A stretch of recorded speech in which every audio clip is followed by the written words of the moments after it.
Hello viewers, in my last class I explained the scholar Gypsy, the text from stanza number 1 to 6. Today I am going to talk about stanza number 7 onwards. In stanza number 7, the poet says that the scholar Gypsy shuns a company of people.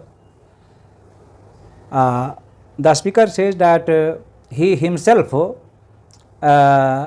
seems to know the looks of the scholar Gypsy in half.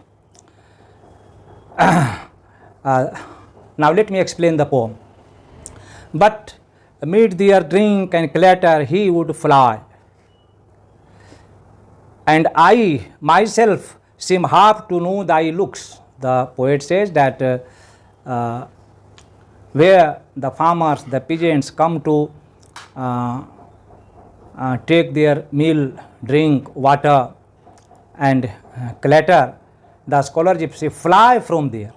He goes away from there. Why? Because he does not want the company of the people. He runs away from there. And the poet says that he himself seems half to know his looks, the looks of a scholar Gypsy. And put the shepherds wander on thy trace. The speaker asks the shepherds to trace out the scholar Gypsy, to know about the scholar Gypsy, to know about the whereabout of the scholar Gypsy.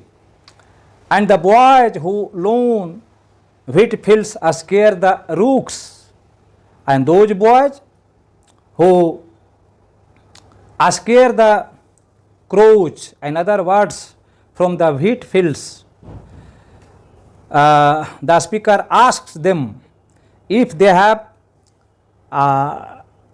seen the scholar Gypsy go through their quiet place, or in his boat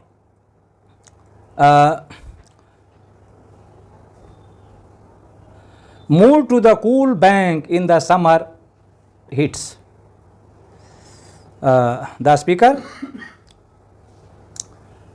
says that that those people stay at the cool bank of the river in the summer heats. It is summer season and it is very hot. Mid white grass meadows which the sunshine fills, and the meadows are full of grass, white grass. They sit among the, or they are among the white grass meadows, which is full of the sun rays, which is shining in the sun rays, and watch the warm green muffled Cumnor hills, and they watch the warm green covered Cumnor hills. You know, Cumnor hills is a name of real place.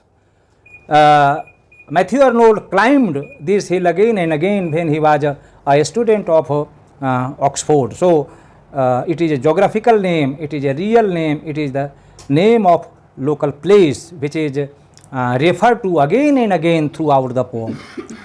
And wonder if thou hauntest their shy retreats. And wonder if the scholar Gypsy,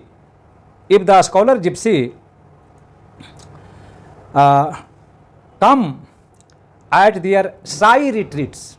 The poet says shy retreats, because the scholar Gypsy does not like the company of people, company of farmers, company of public.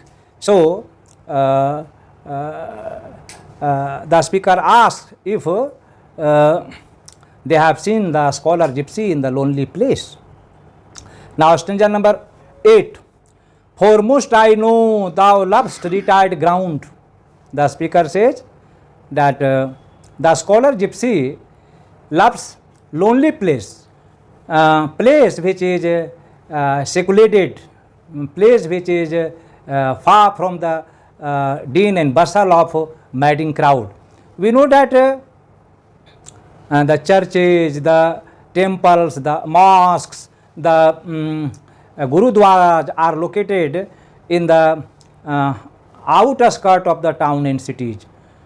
In our country, Kedarnath, Badrinath are located far from the madding crowd of cities and towns. Similarly, it is known that the scholar gypsy stage in the retired ground, lonely ground, ground which is secluded, which is lonely, which is deserted, where no people can be seen. Thee at the ferry Oxford riders bleed. The Oxford riders, the students, the guardians are coming back from the Oxford, so they are very happy there. Returning home on summer nights have made crossing the stripling Thames at Bablock Heath. The students, the guardians who return from Oxford after studying have have met the scholar gypsy at Bablock Heath. It is near about Oxford in the countryside, and the Thames is said to be a stripling, young, because it is full of water, it is in a spate. Trailing in the cool stream thy fingers wait.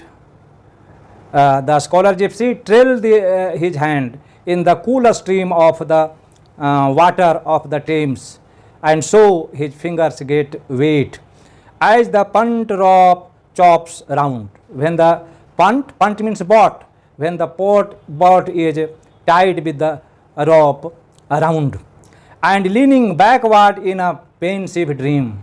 The scholar gypsy is seen in the punt, in the boat, leaning backward.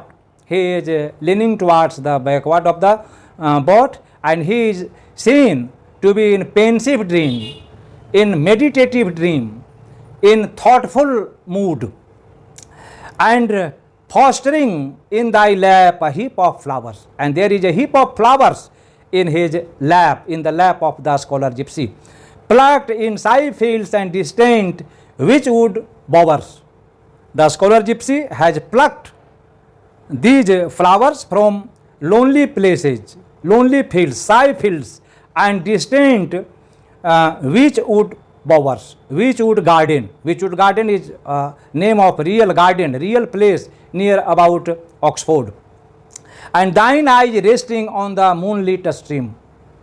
And a scholar gypsy looks at the moonlit stream of water of the Thames river. Next stanza. And then they land, and thou art seen no more. Then the shepherd get down there, land there, and then the scholar gypsy goes away from there. He is not seen there. He is not visible there. Maidens who from distant hamlets come to dance around the five-filled elm in May.